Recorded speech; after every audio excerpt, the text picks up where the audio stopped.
Welcome to the home of fearless, independent and credible journalism.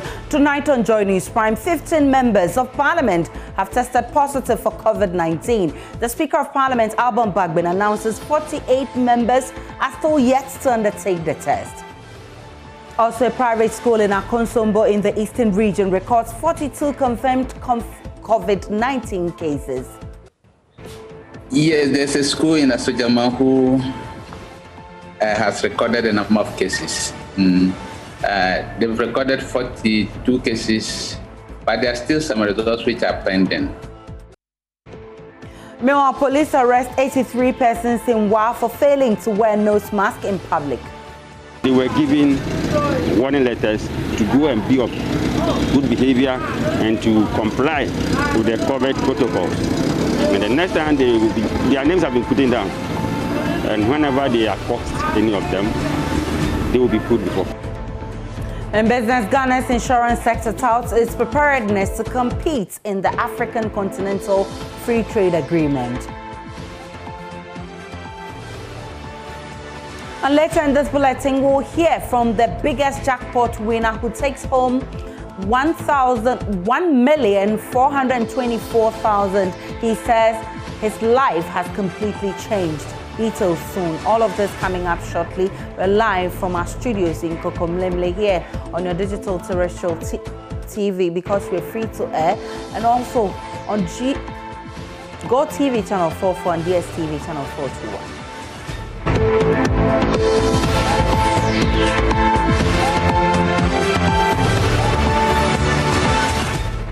Let's begin with COVID-19 because a private school in Akonsombo is in the Sojaman district of the Eastern region has recorded 42 confirmed COVID-19 cases. Out of a total of 500 samples taken from the school, 42 students tested positive and have been asked to self-isolate. Health officials say all the students are asymptomatic and are responding to treatment. Data available indicates the Eastern region has recorded 322 confirmed cases between 1st and 2nd February 2021. Active cases as at February 2, 2021 stands at 152 with 9 deaths. The Eastern Regional Capital, Koforidua, tops the league of COVID-19 districts with 123 confirmed cases, followed by Esojaman with 70 cases and Birim Central with 20 cases. Ekwapim South and Denchembo districts have 16 cases each, with the other districts having less than 10 cases. Regional Director of Ghana Health Service, Dr. Winfred Ofosu, disclosed that most of the cases are coming from the communities. Our total case count in the region, active cases, is 158. 158. That's the total case count. And for 2021, starting from January, we have seen a total of 322 cases which have been confirmed for 2021 alone.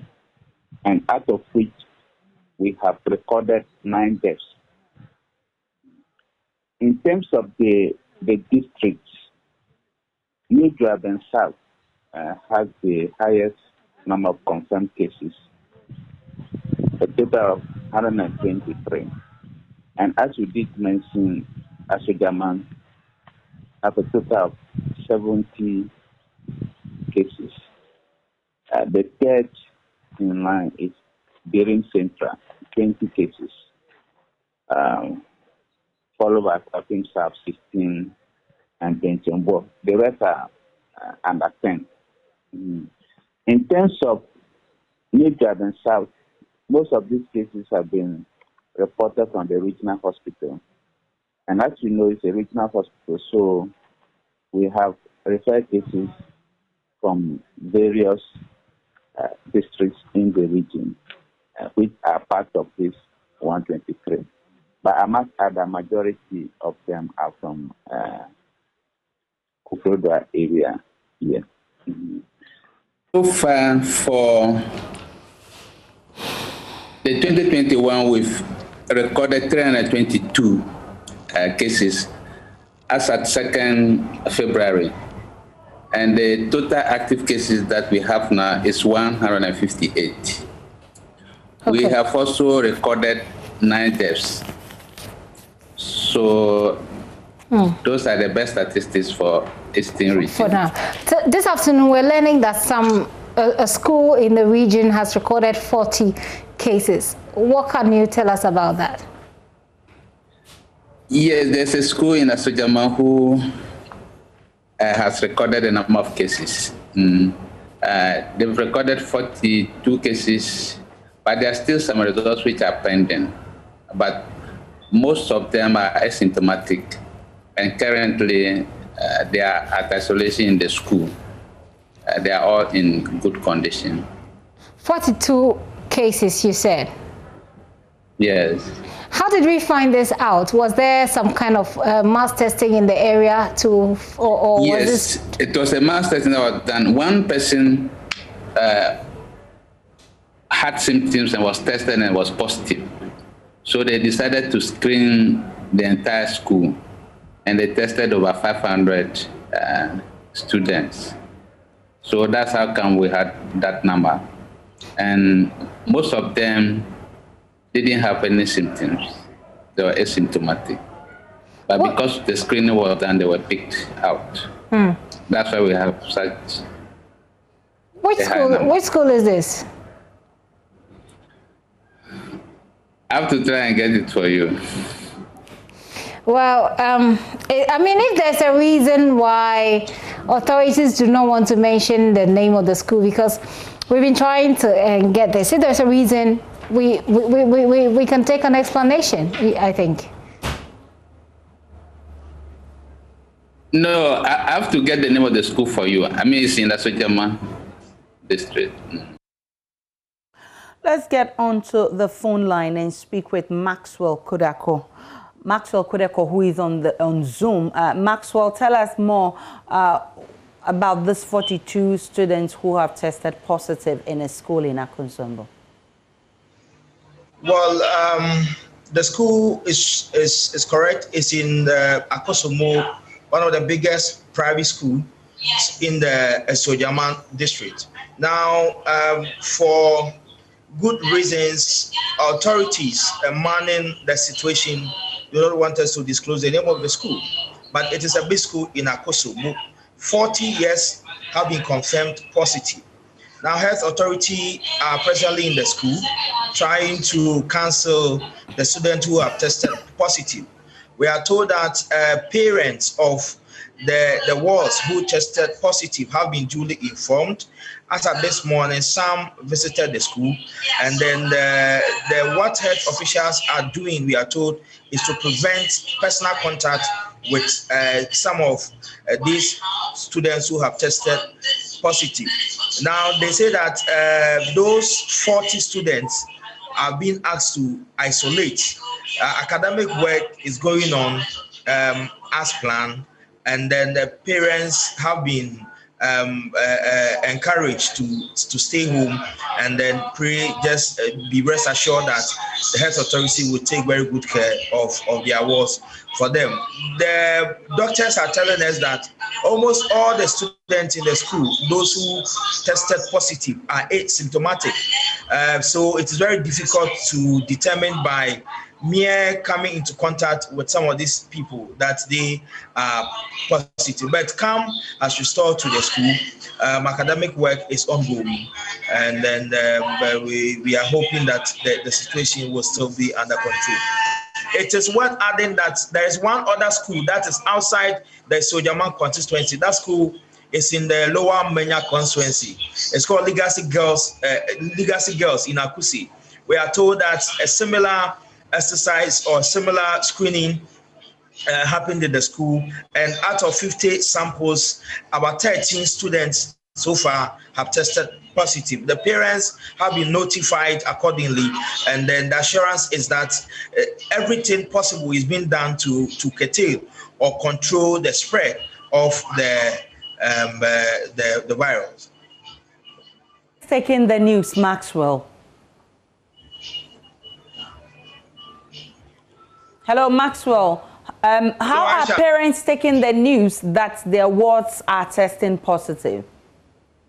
Well, a few who came to the school this morning were somehow worried.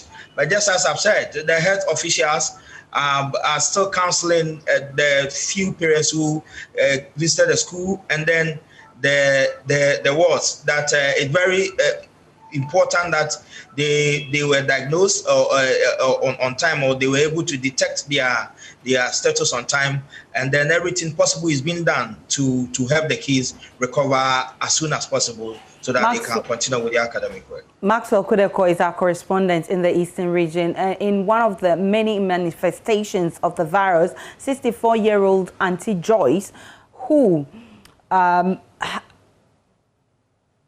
just got off the mechanical ventilator at the ICU of the COVID-19 treatment center at Rich, is struggling to complete a minute-long conversation without gasping for breath. My colleague Manuel Cranton spent a day with her at the ICU and now reports. Tell my daughter that I have to give up because I'm tired. 64-year-old Auntie Joyce in one of her low points as she sits in the ICU at the COVID-19 treatment center of the Greater Accra Regional Hospital. She has just been taken off oxygen after being on a mechanical ventilator for days. As a pensioner who hardly goes out, she wonders how she contracted the virus. I stay with some babies. Their mothers went to work.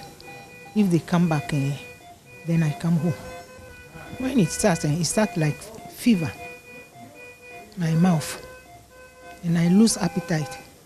I can't eat, but I used to force to eat. Yes. After that, I could see that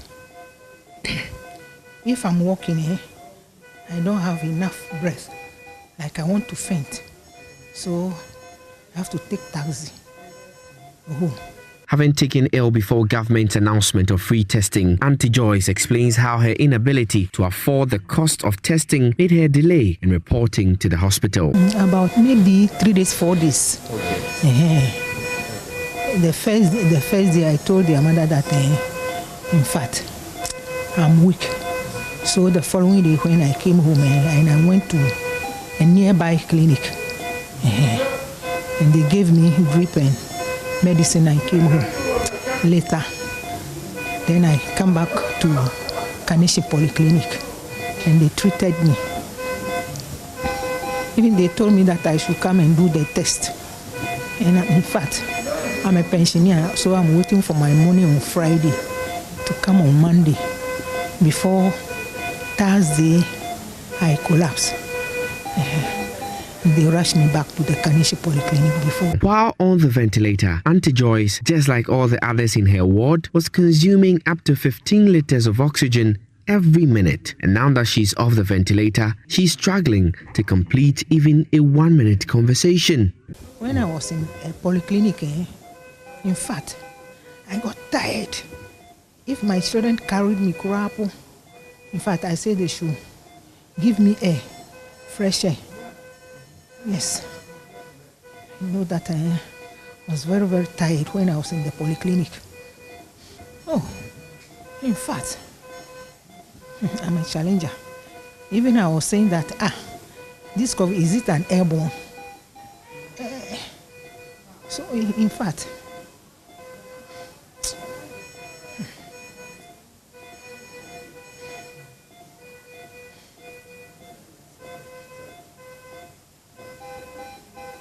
want to relax, just relax a bit. Just relax a bit and catch your breath. And so you're seeing her struggling to merely even talk. And that's the manifestation of the virus right there. Shortness of breath as you're seeing her, and would have to just give her some few seconds to catch her breath.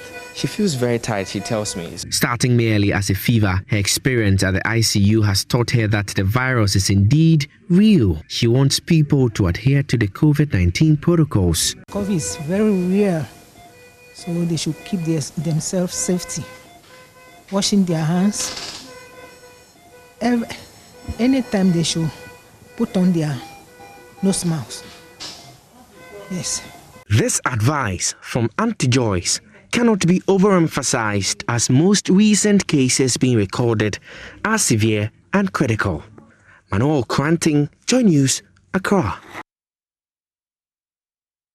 The police in Wa have arrested 83 persons for failing to wear nose masks in public. The arrested person includes 17 females and 66 males. Though the region continued to record increasing cases of COVID-19, the compliance to the health safety protocols remain a challenge. This compelled the police to arrest the people who are recalcitrant. Joining us, Upper West correspondent Rafiq Salam reports.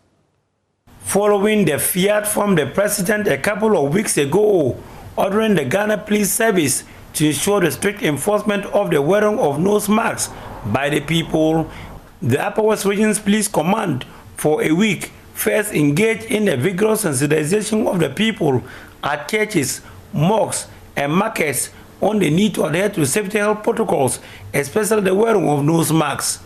The Upper West region has so far recorded 220 COVID-19 cases. 65 of the cases are active, 4 at a treatment center, 61 attended to at homes, and 8 deaths. Despite the sprawling figures of the new cases, the people seemed unconcerned, thereby forcing the Ghana Police Service to this morning embark on a special exercise to arrest persons who failed to wear the nose masks. 83 persons were arrested in the 1-hour exercise. Chief Inspector Gideon Boateng is the Upper West Region's Public Relations Officer of the Ghana Police Service. At about 9 o'clock in the morning, the command went out there. We went to some places like KJTR here in Wa, the main traffic light, the headquarters roundabout here, and then the NIB area. We were able to arrest 83 people comprising 17 female and then 66 male. They all paraded here at the regional headquarters. They were speaking in the north shed. They were giving warning letters to go and be of good behavior and to comply with the COVID protocols. And the next time their names have been put down. And whenever they are caught, any of them, they will be put before court. All 83 persons arrested were each given nose masks by the police. There are some of them, the moment they see the police, they were having them in their pocket. You see them struggling to remove to wear. Those people, we warn them on the spot and tell them that we let them understand or know the essence of wearing the nose masks and the social distancing. I mean, the protocol to be observed. And then they did understand for that material time. And others too, you see that they don't have it at all. Those that we brought here today, they were not having it. When we arrested them and we were conveying them to the station, the regional headquarters here, where we paraded them, was when we bought an issue to them to wear, because we were conveying them in vehicles we brought to the regional headquarters here. And therefore, perhaps somebody might have been infected, of which that person may not know. So we issued the nose mask to them to wear. We let them board in the vehicle. We brought them here, and then we started advising them. After the arrest, there was a lengthy admonition from the police command, and some of them have opted to be voluntary ambassadors for the COVID-19 fight. I will never work without nose mask, or even be in the public or any private place without nose mask. Even if I'm even sleeping, I will even use nose mask on that. I will also advise my friends, and also make sure that passengers who join my car, I will also share nose mask to them, and also issue a warning to them. I have to tell them the COVID-19 is real, so they have to wear the nose mask and give social distance and those things, and listen to the president directly. Reporting for Joy News, Rafiq Salam.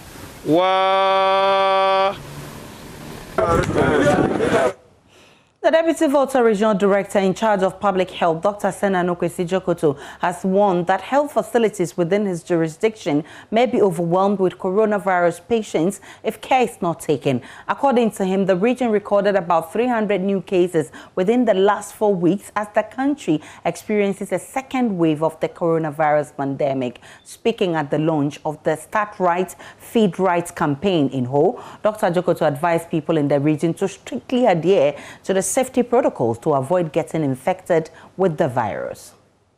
Currently, across the globe, is not something that we have to take lightly. You would have noticed that even a country like Nigeria is reporting shortage of oxygen. And even in Ghana, it is getting to a point where some facilities are already overstretched. I think listening to the news, you'd have found out that in Greater Accra, we are already having difficulties, and a few facilities have complained about oxygen delivery. In the Volta region, for the first time since the pandemic broke, we have crossed our 200 active case limit. As of today, we have 206 active cases. And all these cases have been recorded in less than 3 weeks. If you want to put the active cases or the cases that we have recorded within the past 4 weeks, it will be over 300 cases. We are moving at a rate like we have never before since the pandemic began.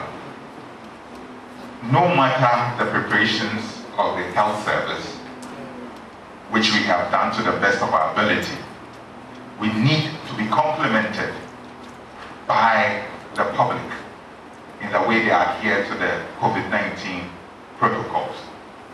We can have the best systems, but if the people of the Volta region do not adhere to the safety protocols, it will get to a point where we will be overwhelmed by the COVID-19 cases that we have.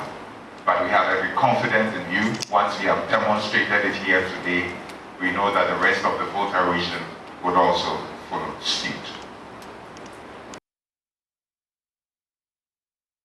We'll take a break on Joy News Prime, but still to come in this bulletin, 15 members of Parliament have tested positive for COVID-19. The Speaker of Parliament, Abba Bagman, has disclosed this and says 48 members are still yet to undertake. We'll bring you details shortly after this break.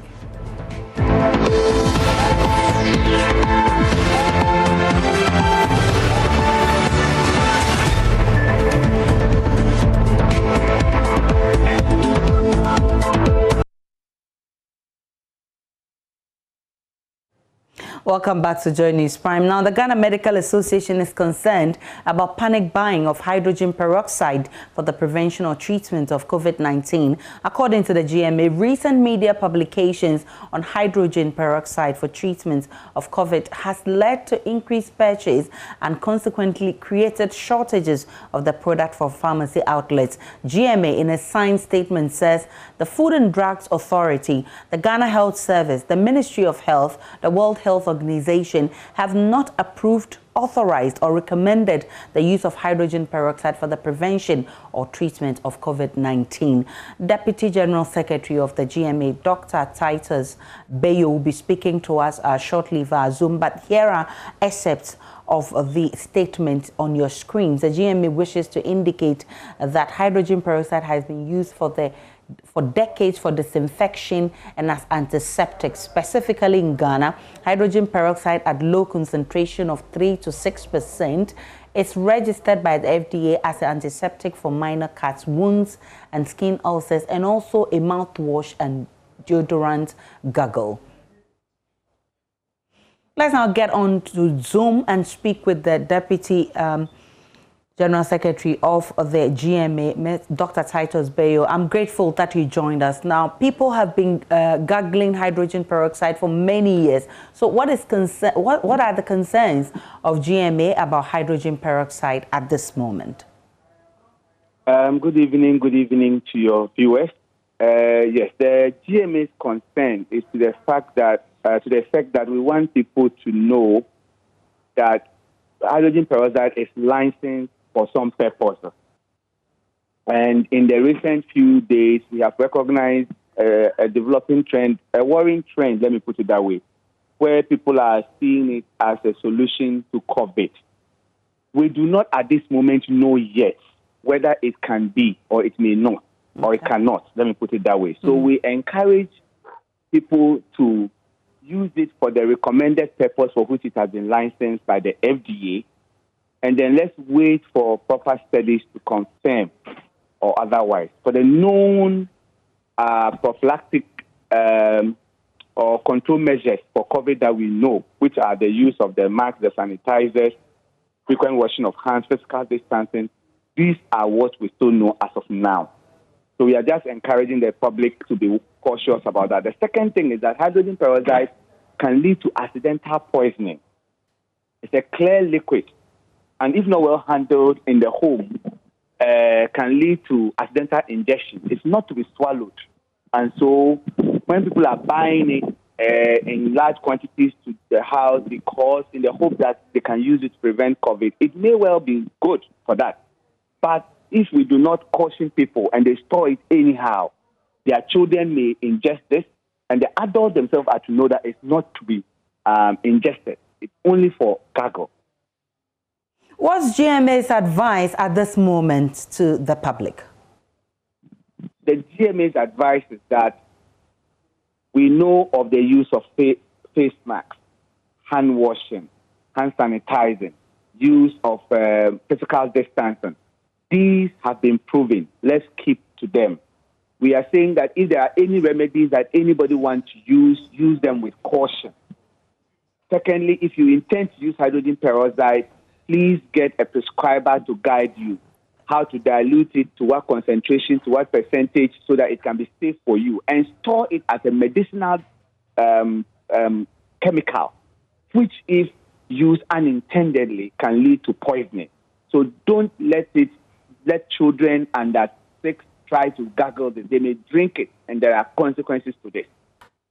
I'm grateful for your time. Dr. Titus Bayo is Deputy General Secretary of the Ghana Medical Association. Now, 50 members of Parliament have tested positive for COVID-19. The Speaker of Parliament, Alban Bagbe, who disclosed this, said 48 members are still yet to undertake the test.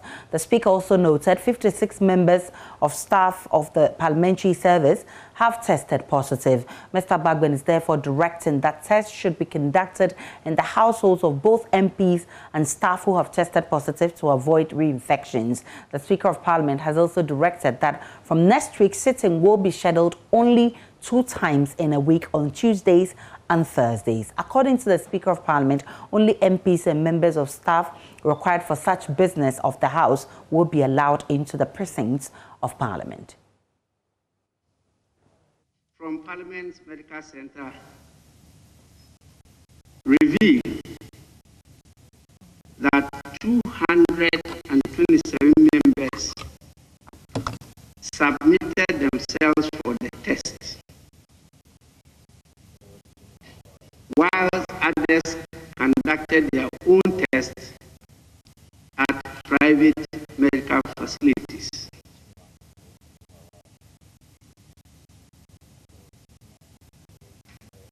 I want to urge those who conducted their own tests at private medical facilities to submit the results of those tests to the Director of the Parliamentary Medical Center.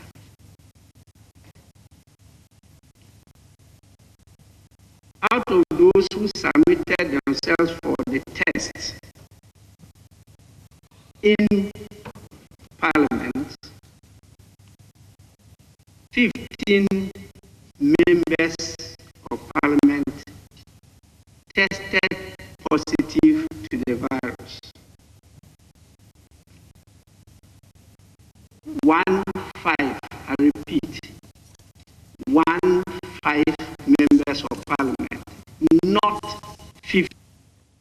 They have also been given prescriptions to facilitate their recovery. Results of 193 staff received so far reveal that 56 of them tested positive to the virus. All the 56 staff have been contacted and advised to self-isolate. They have also been given prescriptions to facilitate their recovery. Parliament is therefore taking steps to test the households of the 15 members of staff and the 56 staff in order, 50 members of Parliament and the 56 members of staff in order to avert reinfection.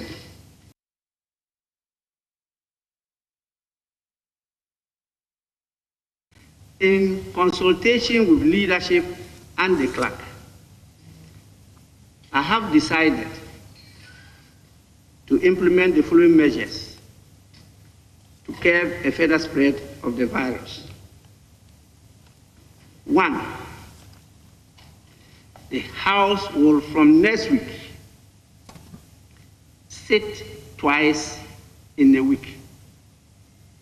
That is on Tuesdays and Thursdays. 2, only members of Parliament and members of staff who are needed for the business of the House on those days will be allowed in the presence of Parliament from next week. This excludes members and staff who have tested positive and those who are yet to present themselves to the test. The Marshal, please take note and enforce these directives.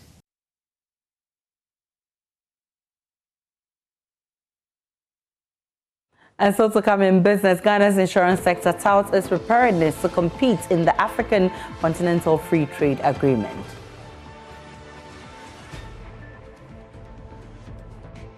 Charles Aite comes in with more in business.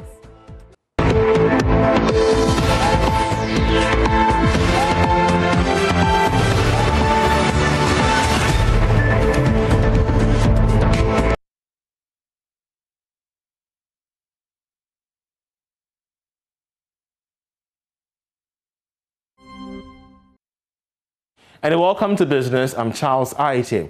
The Chief Executive of Africa Sureties and Insurance Advisory, Solomon Lartey, has said that the new insurance bill approved by Parliament and ascended by President Akufo-Addo will deepen insurance penetration and place the Ghanaian industry when it comes to insurance in good stead to handle the insurance needs of the African Continental Free Trade Agreement area.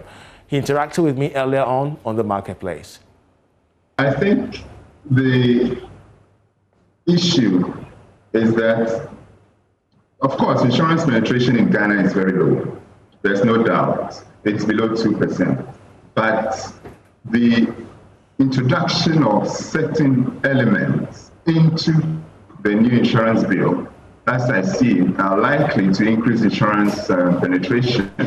For example, if you talk about marine insurance and other compulsory insurances that hitherto were not pursued as compulsory insurances, would definitely help to increase penetration. So on that score, yes, it will increase penetration. The second part of it is on the issue of the Africa Continental Free Trade Agreement. I think that agreement streamlines,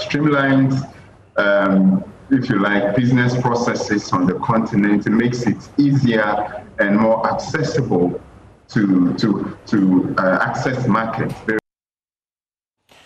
Let's still stay on matters regarding insurance because the National Insurance Commission, NIC, has commenced training of some fire service officers on the basic principles of insurance. Let's listen to the Commissioner of Insurance speaking on this issue. This training, which will be facilitated by the Ghana Insurance College, is to equip you in discharging your duties as officers whose career path is hinged on fire safety and sensitization, among others. The National Insurance Commission will continue to collaborate with the Ghana National Fire Service in order to bring fire insurance to the doorsteps of every home and business. I wish to state that the commencement of this training is a continuation of a series of insurance training and awareness programs outlined and targeted at not only the security agencies, but also other allied agencies. Away from that, the biggest jackpot winner of the Star 78 Star, the person of Charles Akwa Ahen, has backed over 1 million Ghana cedis. He says the amount has changed his life completely after taking home that huge amount of money. Charles Ahen, a marketer from Mamprobi, a suburb in Accra, emerged as the lucky winner, bagging home a whopping amount of 1,424,000 cedis plus the unique prize of 20,000 cedis. Excited Mr. Ahen said the prize will enable him invest massively in his business, uplift his pending projects, and provide quality education for his children. He encouraged all to take their chance with the Star 787 hash mobile lottery. I feel so excited, and I feel that it is the Lord who has made it. And my joy is actually within my heart. And had it not been the COVID, I would have been jumping and shouting. But just because of protocols, we are cool. I realized that the phone can do a lot of things for us. So I saw such a message on my WhatsApp to use star 787 hash lottery, and I realized that if I use this digital thing to run this lottery, I may win. Of course, this is a very wonderful time. I wasn't expecting it, but I know that this is not going to change only my life, but it's going to also change the life of others. The head of customer experience at 787 advised Ghanaians to be part of the mobile lottery to change their lives. It could have been yours, but all the same, you are not lost yet. You still stand another chance to take home 100,000 Ghana cedis jackpot this Saturday. All you have to do is to pick your phone, dial star 787 hash and play with only 5 Ghana cedis. You can play more to increase your chances, but star 787 hash says take 5 Ghana cedis and win 100,000 Ghana cedis this Saturday. It is your moment. Don't be down. Just play now and it can change your life as well. Well, that ends business. Sports is up next. To stay.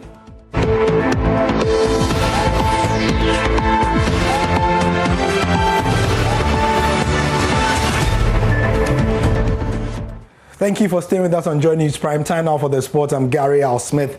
In the Ghana Premier League, Hearts of Oak suffered their back-to-back loss for the first time this season, and Costa Papic after a 1-0 defeat to Mediama SC. That was this afternoon. And you will recall that the last time Justice Blay played against Hearts of Oak, he was a Kotoko player, and he scored against them. Today he did it again, and it was enough to sink the Phobians. Now they are 10th on the league table.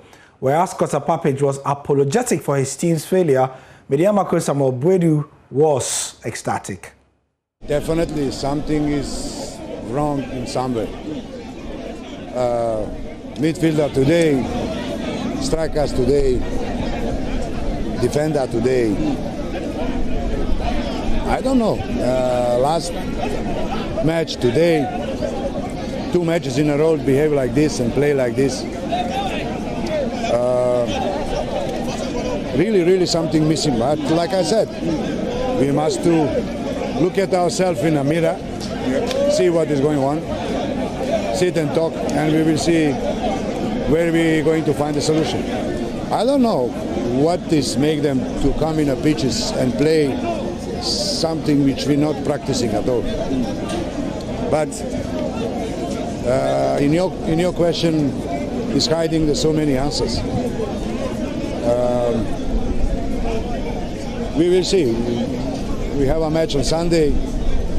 We're going to fight to win the match. If we manage to do that, after that we have a 3 weeks break, and we will see what is going to happen. I'm really sorry for my boys, for supporters, for myself too, we lost the match.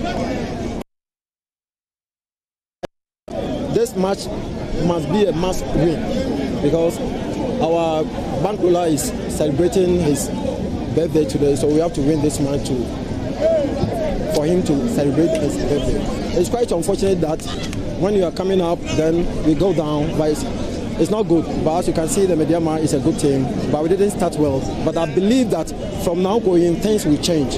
Actually, the first of Mada and Kupanasi, our Kuza or the Amahan. No matter you're taking camp bench, any the players in the Swasi.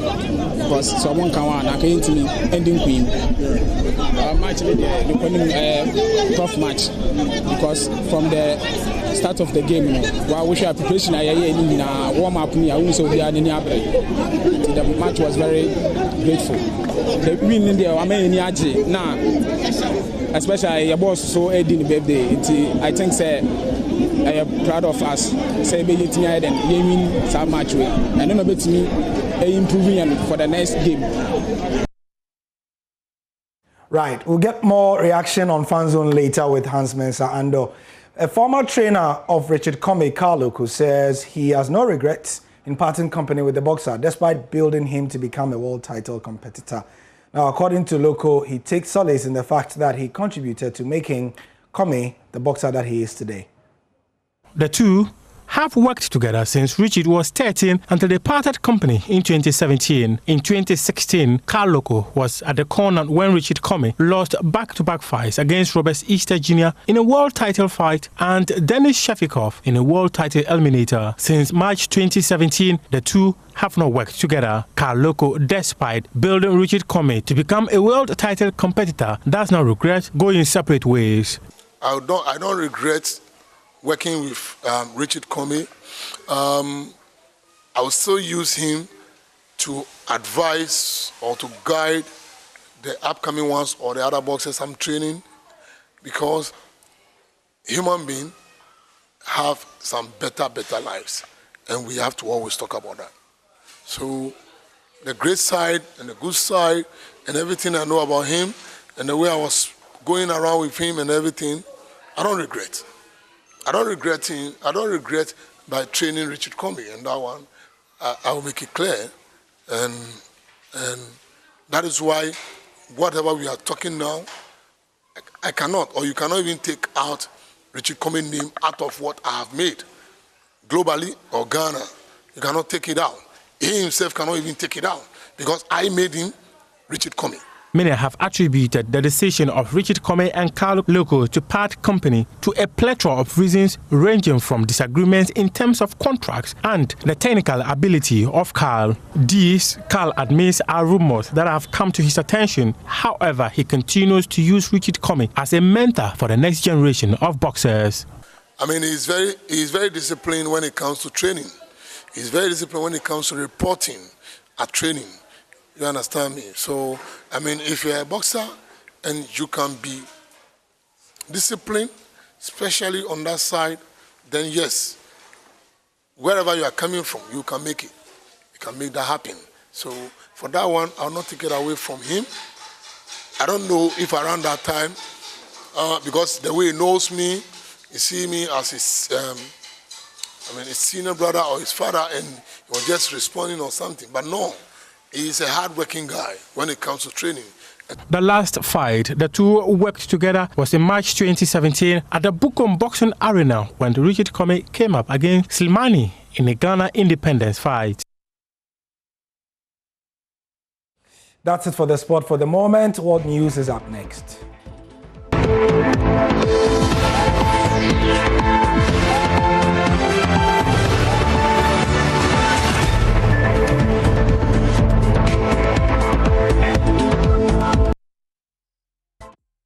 And it's time for Showbiz. Becky is here with the very latest. Hello. Hello to you, Aisha. How you doing? I'm good. Today, Shatta Wale is in the news for the right reasons only. Yes.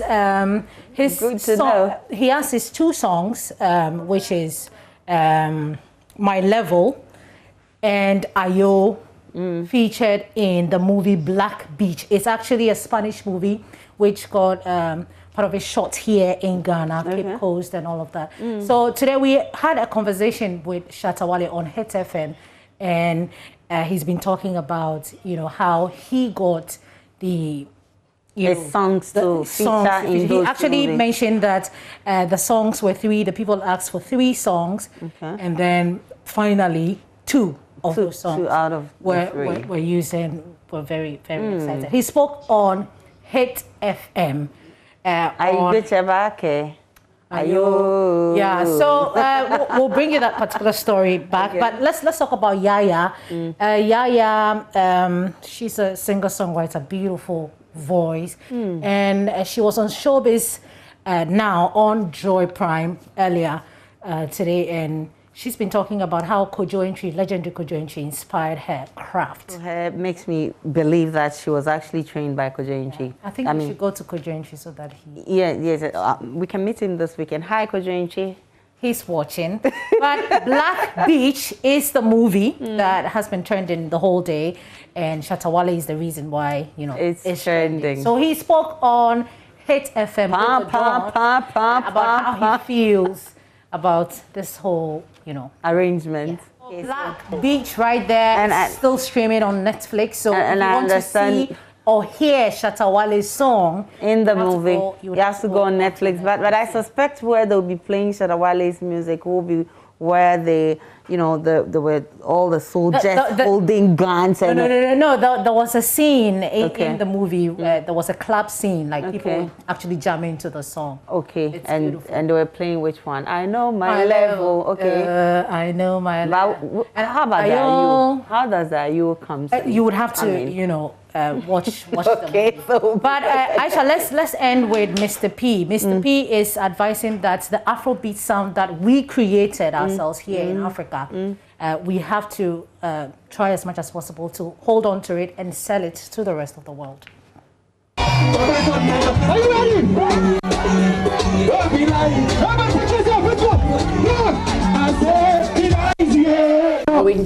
The truth is, Afrobeat, back then it used to be, we want people we're not telling people to want them to buy our music, no. We want them to recognize our sound. As soon as they were able to recognize that sound, that was it. Today, are we there? I would say yes. Okay. But there's a lot to be done.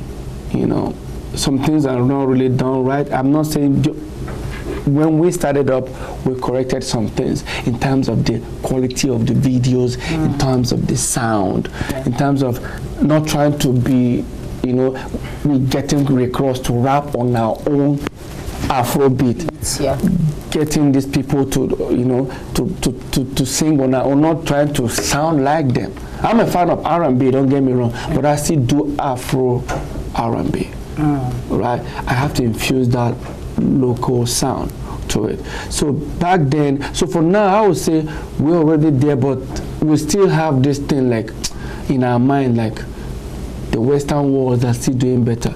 Look at it, they still want what we want, what we do. They sing and they dance and the people they rejoice, yeah. But today, if you go to a party, you make with the tango, yeah. My people, we're doing celebrating. We're doing everyone else tomorrow. Now, which kind of life be this?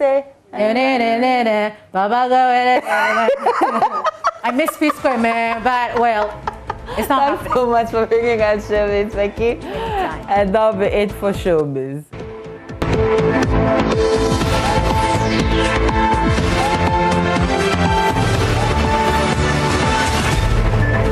Welcome back to Joy News Prime. To the rest of our stories, owners of a furniture shop, tailoring fashion shop, and a school which got burned near Madina's social welfare say they have lost their source of livelihood and need help to restart operations. The cause of the fire, which started Wednesday evening, is unknown, but eyewitnesses say they believe it started from the furniture shop. Hannah Dame has more.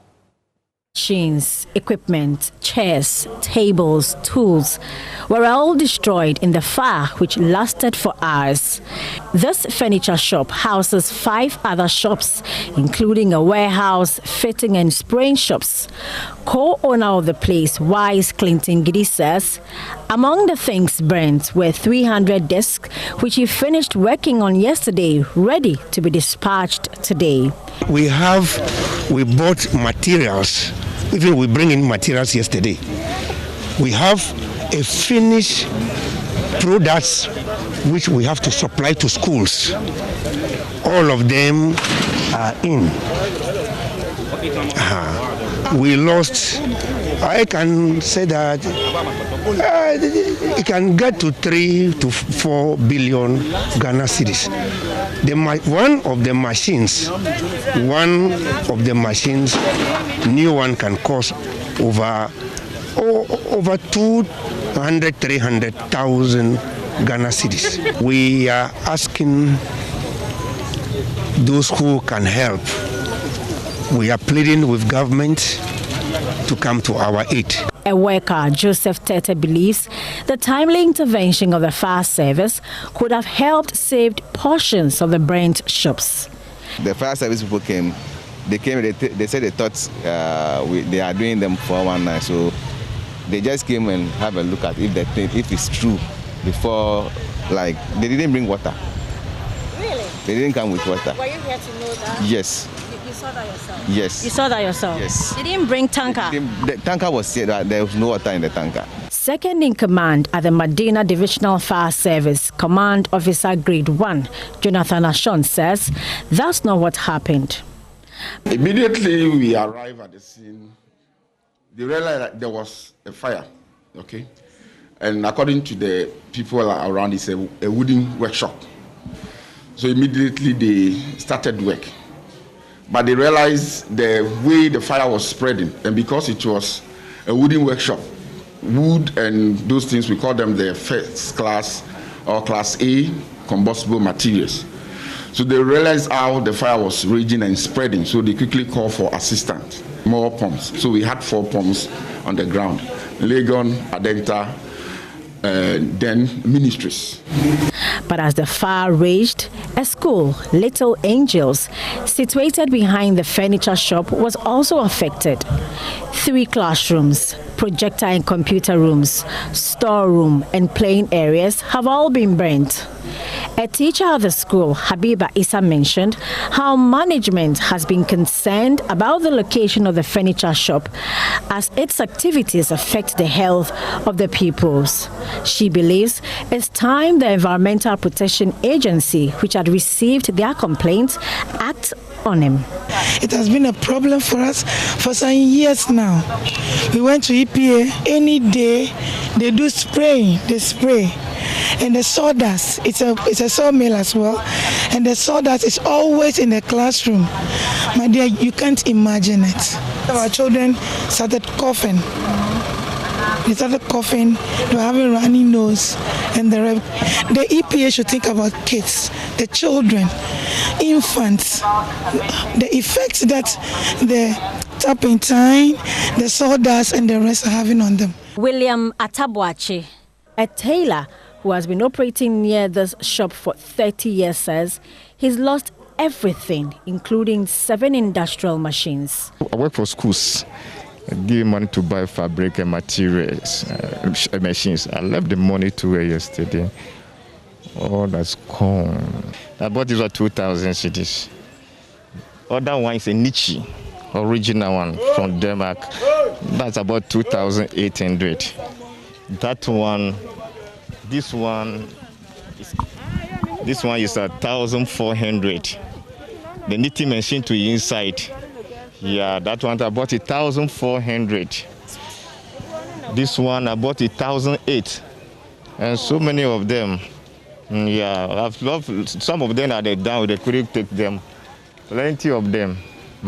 So I'm pleading. When someone want to come to my station and see what is happening to me. Command Officer Grade 1 Jonathan Ashon says the fire service has begun investigations into the incident. He, however, has this advice for all owners of small businesses. In fire safety, we don't understand some of the things we ask people to do. If this workshop has got early warning detective systems, as soon as the smoke is detected, those around will know that there is something going on in the workshop and they will raise the alarm. For Joy News, I am Hannah Odami. Some residents of BUOHO ADOMAKO in the Fija-Kwabre South District are resisting eviction from areas marked as buffer zone for quarrying. Hundreds of homes within 500 meters radius of the quarry have been marked for demolition without compensation since the Assembly described the area as a legal settlement. Hundreds of residential properties in the BUOHO ADOMAKO community in the Kwabre district are to be pulled down to make way for the mining of stones. Scores of persons who occupy those buildings have already been told to leave. The Assembly says the area is a buffer zone for quarrying. Henry Dapa, a teacher, has lived in his 6-bedroom home here at BUOHO ADOMAKO for 5 years. The house is sited about 200 meters away from the quarry. He had no building permit, but he wasn't stopped at the period of construction. Apparently, they don't have a chief now, so it was Abusapani who is taking care of the land and everything here. So we went to him to inquire about it, and then they sold it to us. We have the papers, everything intact. Hundreds of houses completed and others at various stages of completion sited within 500-meter radius of the quarry are marked to be demolished. The property owners are served with notice to vacate their homes for the quarry to start operations. But these landlords are claiming to have legally acquired the lands. As young as I am, if I have a single-bedroom house and the Assembly wants to demolish it, then they have to demolish it with me in it. Meje masase no meje masase a meje allocation paper me kokko de land me kwaje permit omo ka kire me say o ye nye half plot je se me nipa na obo hye no ene be ye nipa no so asa fe no to foundation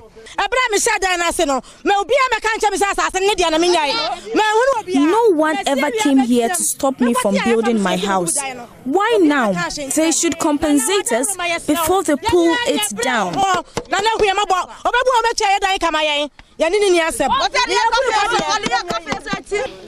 As for me right now here, I have 6 bedrooms. So you cannot come and pull it down unless you compensate me. Even the site belongs to the government. We don't have any problem with it. Unless you come and compensate us. Custodians of the land, the BUOHO ADOMAKO too, has denied selling the land to the occupants. The family, however, believes occupants of the houses should be compensated. Opokuwari speaks for the family. And they said they have designed a new layout. And the layout that they have designed, they have demarcated this site as a buffer zone. And it has up to 500 meters. All the structures that's within the 500 meters radius, they are going to pull it down. What right do they have to come out that they are going to pull down structures without anonymous approval? And what license or concession has the said Edu 2-man got? The last quarry activity here was in 2006, after 3 different companies took turns to mine the site. Inactivity is clear on the machinery on the site. The Assembly describes all these houses as illegal settlement since the area is buffer for the quarry. Christian Edupoku is District Chief Executive. The compensation will come when the Assembly, out of maybe negligence of one of his staff, might have given the person a permit, then genuinely we, the Assembly, must pay for the cost of that person's building. Other than that, anybody who is sitting there without permit, he must lose whatever he has over there. And they build in the night. For Joy News, Nana Ojima reporting. The NDC caucus in Parliament has pledged to seek an annulment of the Council of State election due for Friday, 12 February, if the conduct of the election does not follow the dictates of the Constitution. The minority is alleging government through the various district assemblies is breaching the Constitution in its appointments of an electoral college at the various assemblies to elect members of Council of State. Speaking to the press in Parliament today, NDC MP for the Diodio constituency, Edwin Nilante van der Poy, alleged that some district assemblies are appointing 2 people each for the election of Council of State members without recourse to the district assemblies themselves.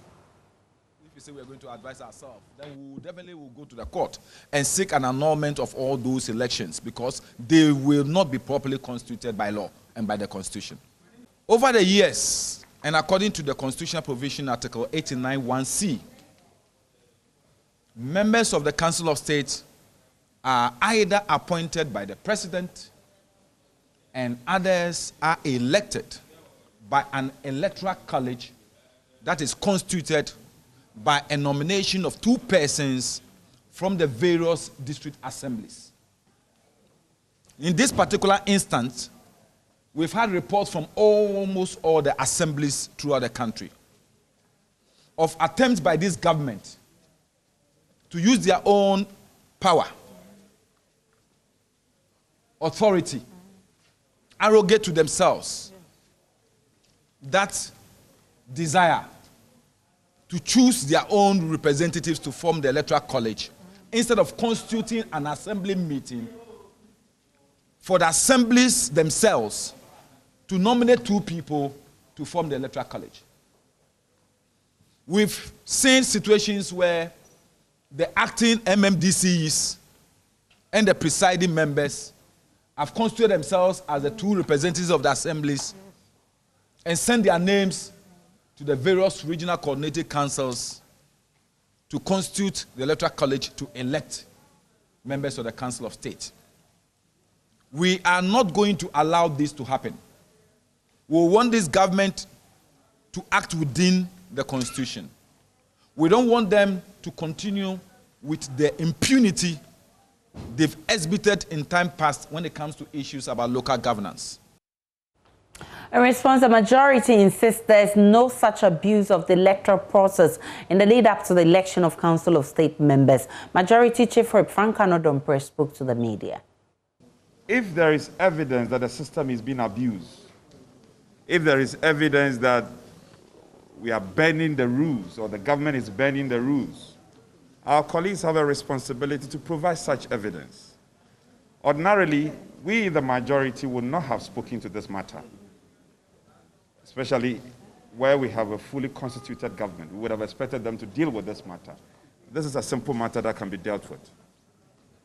Before I came here, I did a cursory check, a number of districts in my region. And there's no evidence that government is directly involved in handpicking delegates to go and cast their vote. What is true, though, is that there are places where the district chief executive or municipal chief executive, coupled with the presiding members, are being chosen as delegates to go and cast their vote. I do not see anything wrong with that. If the assembly sits and decides that these are people who should represent the assembly in the choice of who represent them at the Council of State, it's a matter of a decision made by the assembly, and it needs to be represented or respected.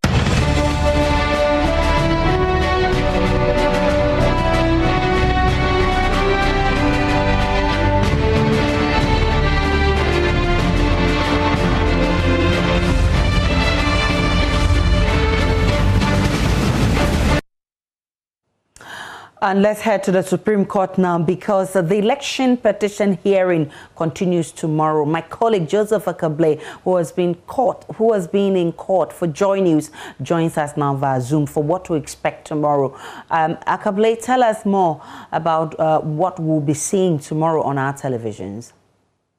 So the last time the case was heard on Wednesday, you recall at the latter part, a request was made by Mr. Chikata to the effect that Mr. Mahama had a witness that they wanted to be cross-examined, but that witness, due to some health conditions, couldn't file a witness statement. And again, it did indicate that they wanted to make a request to the court that should be done in chambers. And so when the court went on recess to have that consultation and returned, the Chief Justice did announce that the case has been adjourned to Friday. Now, we have cited this evening a document that was filed at the Supreme Court at 3 p.m., which is a witness statement of Rojo Metununu as one of Mr. Mahamad's witnesses. And he, was one of the representatives from Mr. Mahama at the Electoral Commission's National Coalition Center, i.e. the EC Strong Room during the election period. And so our understanding is that on Friday, he will be cross-examined. The indication is that it may take a different form than what we have seen previously. In the past, in terms of this particular case, we have seen the individuals go into the witness box and be testifying. We are told that this may take a different form, and it may probably not also be one that is open to the public, but all those are matters that we'll get to know tomorrow. But in terms of a brief about his statement, he alleges that in the course of the coalition system, he was misled into signing some pink sheets because he was made to believe that once agents had signed it, he had no option than to sign it at the national level. He again claims that they were asked by the EC chairperson to go over and confer with their presidential candidate. And so those are two important allegations that are in this particular document. Again, saying that by some 1,700 votes, that is the difference between the votes in terms of the pink sheets that they authenticated at the national level and what was published by the EC on its website. And so that's the cross-examination that we are expecting to take place tomorrow. Joseph Akable is our court correspondent. Where to stay for all of this is the Joy News channel. We'll be bringing you all the sights and sounds from the Supreme Court. Now, the delivery of a baby monkey through cesarean section at the Kumasi Zoological Gardens has been described as groundbreaking. But days after delivery, the baby male monkey died after neglect by the mother. Mona Lisa from Love FM and Nanaya Ojima witnessed the review session of the monkey after delivery and has filed this report. Get the hands behind. Okay, it's okay. Okay, good. 3-year-old Mona Lisa, after undergoing a cesarean section days ago, is back to the makeshift theater for review. About a year ago, the monkey was saved through an NGO who convinced the owner to voluntarily send the animal to the zoo to improve its living conditions. She looks calm and healthy. The veterinary officer here observes a speedy recovery process. We are happy the mother is recovering and doing very, very well. We have the possibility of her getting pregnant again and giving birth. For 2 days, Lisa was in labor, compelling the caretakers to take a decision to deliver her by cesarean section. Though surgeries like this is common here at the Kumasi Zoo, it is the first time the Mona monkey is being taken through such a procedure here.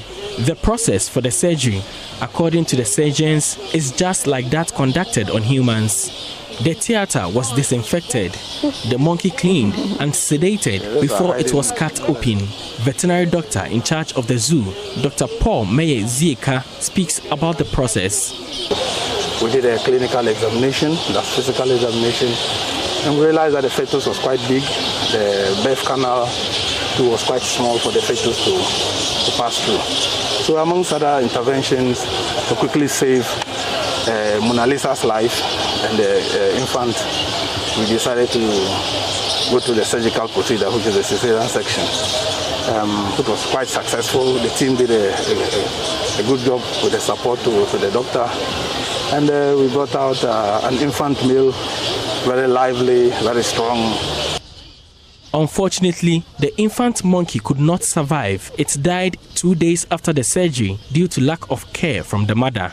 Though the loss of the baby is unfortunate, lessons are learned from the delivery and demise. Dr. Zieka again. Unfortunately, after 2 nights, the mother rejected the infant. I mean, she didn't want to give her breast milk, she didn't want to cuddle him again, she didn't want to give the infant the necessary motherly care and love.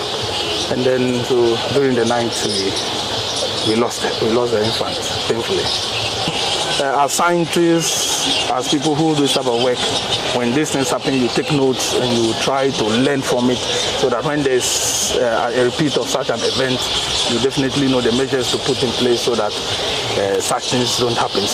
The monarch monkey is a common breed in the country, living close to humans in some areas in the Volta and Bono regions. Though protection of wildlife is uncommon in the country, the Wildlife Division of the Forestry Commission believes the success chalked will change misconception among the public on wildlife conservation. Groundbreaking surgeries like this has necessitated the need for construction of modern clinics for these animals, and this is what the Forestry Commission hopes to achieve in the next few months. From Kumasi for Joy News, Nanaya Ojima reporting. That was a report by Nanaya Ojima. Let's still stay in Kumasi, and the question from Kumasi is for you to brace yourself or perhaps hold your nose for this story. Can you fart in front of your spouse? As trivial as it may sound, farting has caused a strain on the marriage. This issue was topical in Kumasi when a husband sought to divorce on Insura FM's flagship social program, Obra. The man accused the wife of excessive farting. The wife, Mrs. Vida Morgan, also accused her husband, David Annan, of beating her each time she farted in front of him. Live FM's Erastus Asaridonko has been sampling views on this very sensitive issue. So here at the premises of Insura and Love FM in Kumasi, we have quite a number of people trooping in here on a daily basis, and you can see some of them in queue over there, and they come with different diverse issues seeking redress. One of these issues that came yesterday was that of a couple who were seeking divorce.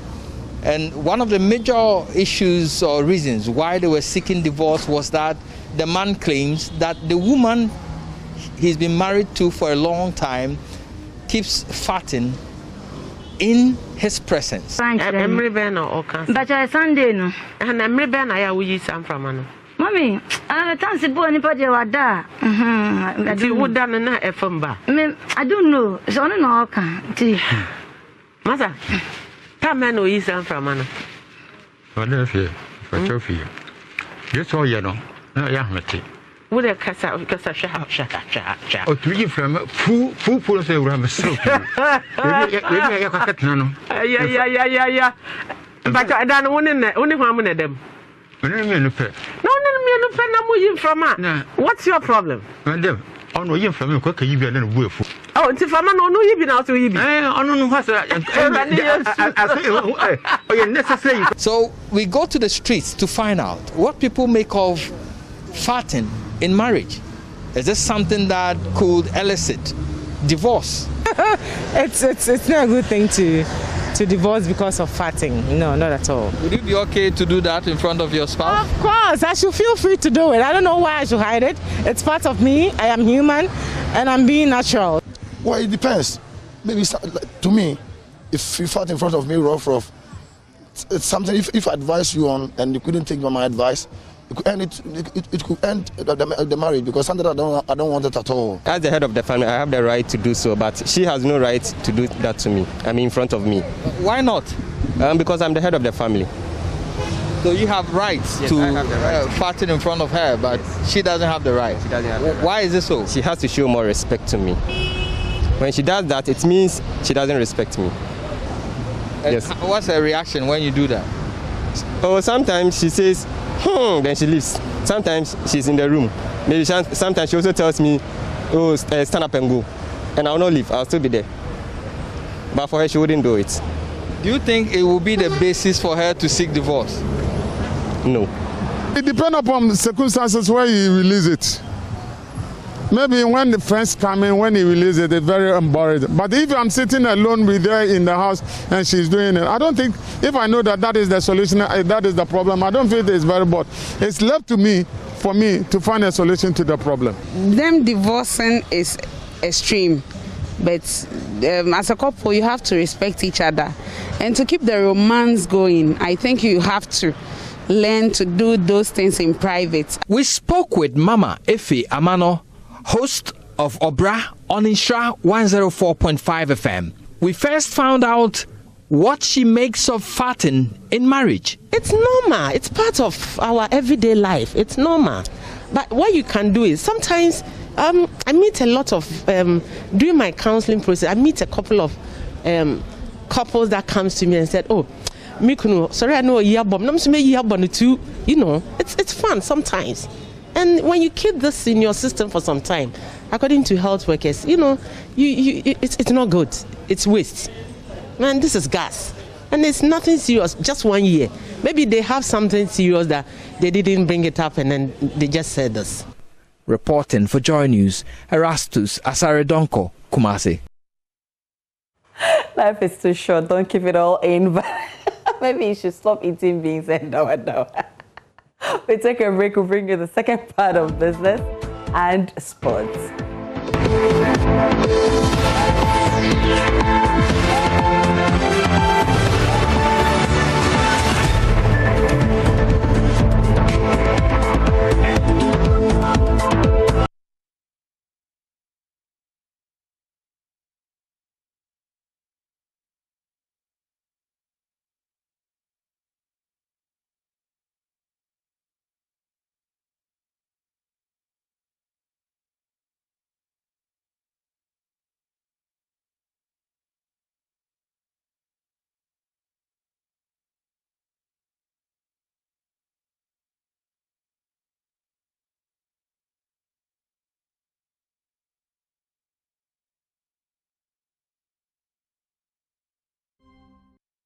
Hello there, you're welcome to business. The total amount of foreign currency lodged with commercial banks as deposits fell significantly last year.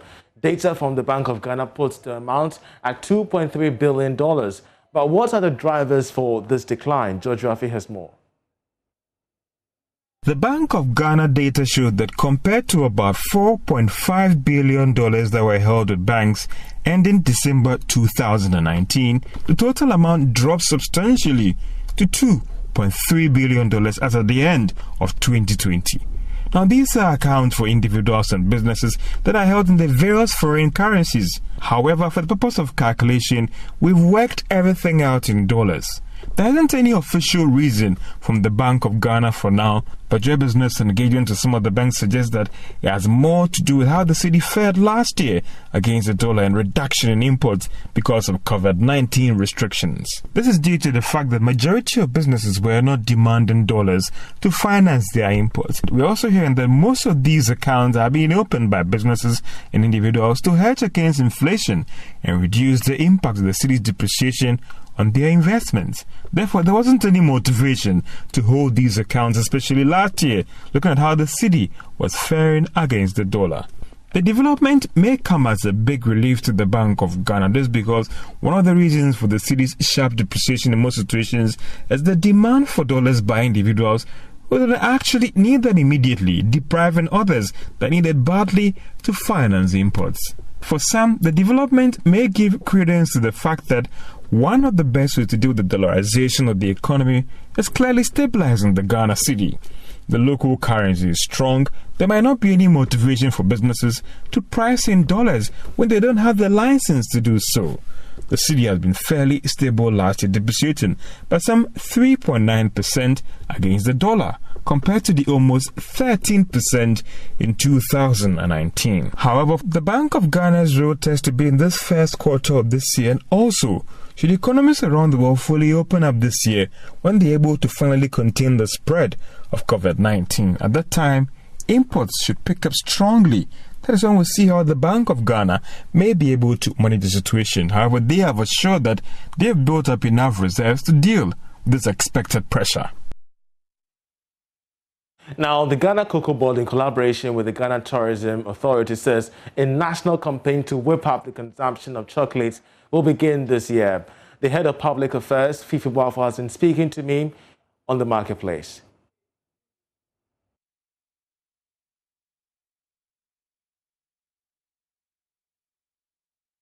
The point is that chocolate consumption has not been part of our communication in the country. So what we are doing this time around is create top of the mind awareness. activities that will ensure that in our communication, in our conversation, we talk about the chocolate consumption, and then also to let people know the reason why there's a need for them to consume chocolate, the health benefits associated with it, and of course, giving it out as a treat and all that. So we've lined up a number of activities to ensure that it becomes a topical issue, something we all talk about and what we discuss, so that at least create a top-of-the-mind awareness, create some buzz and excitement around it. So, for example, there are campaign songs that have been done by very prominent musicians, which will be aired on our radio and television stations, at the bar stops, at the airport, at places where people meet quite often. And then also to let people have a taste of chocolate. And when they develop the taste, it will help us in pushing the campaign forward. So as I indicated, unfortunately the line was bad. There are banking institutions who from next week, when you go there to do business with them, they will serve you with a chocolate. That's all banking institutions, all the banks across the country? Well, if your bank is not doing that, then you should ask yourself why your bank is not doing that. But the truth is that a number of the banks have indicated that this is a national cause. This is something we need to do as a country. This is something we need to do to build our country. So the expectation is that every bank will be doing that. But then in a situation where a bank is not doing that, well, I'll be asking myself why my bank is not supporting such a national cause. On top of that, on Monday, first thing in the morning, the expectation is that every Ghanaian will share his or her chocolate experience. There are influential people, senior government officials, and I'm expecting you, Charles, and your colleagues to do the same, to share your chocolate experience. It becomes a topical issue, something we all talk about, and we share experiences for the public to also continue the conversation from that point. All right. I can tell you that the president will be doing that. The vice president, senior people who have different institutions will be doing so. And then our partner media houses will have these messages also broadcasted or televised for people to know what people's experience is when it comes to chocolate consumption, to generate the conversation so that the awareness will be there and we'll take it up from there. Well, government has assured banana and other food exporters of resolving the trade issues with the United Kingdom as customers in Britain express major concern in the delay of supply. The UK has been considering new trade laws post-Brexit, and already some UK firms have been rejecting imports from Ghana because of the stiffer policy from the UK authority. But speaking to Joy Business Administrative and Corporate Affairs Manager of Golden Exotics, George Boyer, says that government officials have been meeting with UK counterparts to resolve the issue, though it wants the resolution as quickly as possible. Now, we are in touch with government, and we have been given assurance that they are on a fast track to resolving the issue. We have also seen from the UK side, the publications, that there is a lot of pressure to have this matter resolved as quickly as possible, because the customers over there are especially concerned about this situation, because all our products are fair trade bananas, and the fair trade clients are quite vocal. So the situation is that we expect this matter to be resolved as quickly as possible, but every day that it is not resolved means that we pay tariffs and then our situation becomes worse. So we are very confident that something is being done and it should be done very quickly, but we hope that it is done. What will be the breaking point for you as a business? We don't think this can be a matter of weeks again. It can only be days, because from next week, if our customer moves the supply to another source, that's already a major problem for us. For how long that will continue, it will mean that we will have the production because it's already planned, but we don't have a market for it. And this is not a business you can quickly divert to another country. 100,000 euros is so far how much has been paid? In tariff. Tariff, yes. How does that translate into the impact on your over 3,000 workers? Yeah, so what that means is that is the buyer who is paying that now, but in business it will be passed on one way or the other. So that is number one. Number two, the volumes that we ship is not what we are doing now, and they are trying to even reduce it further, So in two ways. First, we'll lose revenue because we are not doing the volumes we are doing, and because we are fair trade, the premium which we get, which goes into social projects for our workers, will also be lost.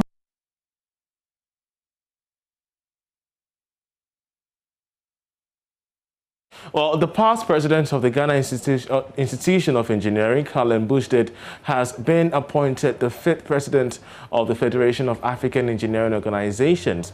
Well, she granted us access to her office as she explained to us all that went into her personal life, her career, as well as her contribution to Ghana's economic development. I was honored to sit with her for our interview at the head office of the Ghana Engineers Council. Here, she walked me through the profile of her predecessors dating back to 1945. These were all men. I did my 6th form in Presec, which was a boys' school, and from then on, it's been males all around. I was the only female in the class, so I've become used to being surrounded by males. And I think in general, the engineers I was working with also became used to be. They even forgot I was female. She's taken on a role largely dominated by men.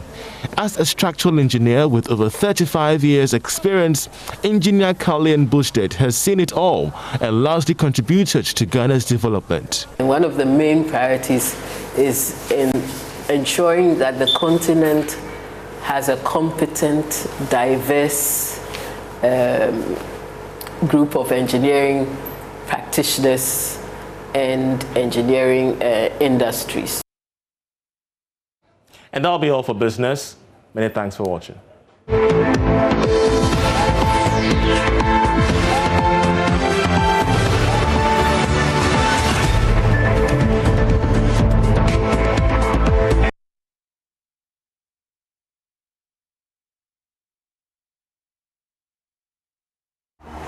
Thank you for staying with us on Joy News Prime. I'm Gary Alsmith with the second batch of the sport.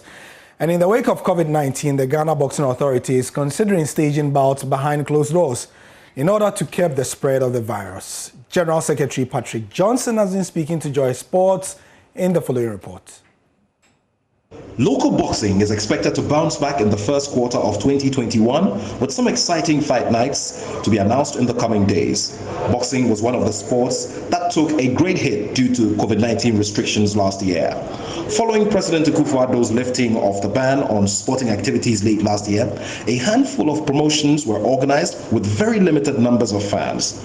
The Secretary General of the Ghana Boxing Authority, Patrick Johnson, however, confirms that all bouts will be held behind closed doors in compliance with safety measures. We have our guidelines, our COVID guidelines, which we've indicated in it that all shows will be behind closed doors. No fans are going to be allowed to the arena, and every promoter who wants members to come, we are going to make sure that our protocol measures that are going to go through everything before they will be allowed to the arena. But for fans, they are not going to be allowed to the arena. Everything is going to be behind closed doors.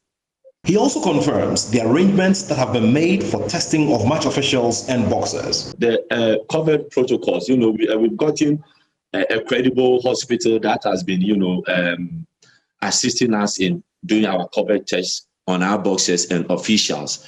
In December fight, we were able to get a hospital with a discount, which each boxer is being paid for 150 cedis. Cut across even with the officials. So we're able to do more, and that's what we've been doing. And it's a credible hospital that is assisting us with such a discount. Although we wrote to government to assist us, but when we wrote to government, it was election time, so we couldn't get the support. But we're hoping now we will again bounce back to government and assist us in this COVID. Now, boxers and their trainers are getting busy in the gyms in anticipation of some activity to shake off the ring rust. Nathaniel Atto for Joy Sports. Well, he also says that the games are not Chinese games, the games are the IOC games. We'll see how the world responds to that. And thank you very much for joining us on the sport. We have more coming on Fan Zone with Hans Mesando at 10:30.